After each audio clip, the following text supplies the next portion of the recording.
jungle. कुपवाडमध्ये चोरट्यांच्या 2 ATM machine फोडण्याचा प्रयत्न.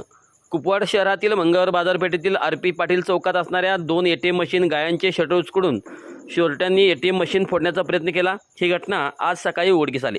कुपवाड शहरातील अत्यंत गजबजलेल्या मंगळवार बाजारपेठेत देशभक्त RP पाटील चौकात असणाऱ्या 2 ATM मशीन गायांचे शटर उचकडून अज्ञात चोरट्याने ATM मशीन फोडण्याचा प्रयत्न केला.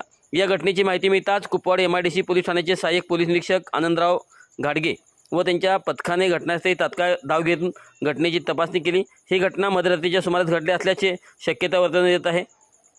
SBI बँकेच्या ATM मशीनची तोडफोड करण्यात आली आहे, तर दुसऱ्या हिताच्या बँकेची ATM ही मशीन फोडण्याचा चोरट्यांनी प्रयत्न केला आहे. या घटनेची कुपवाड MIDC पोलीस ठाण्यात नोंद झाली असून तपास करत आहेत.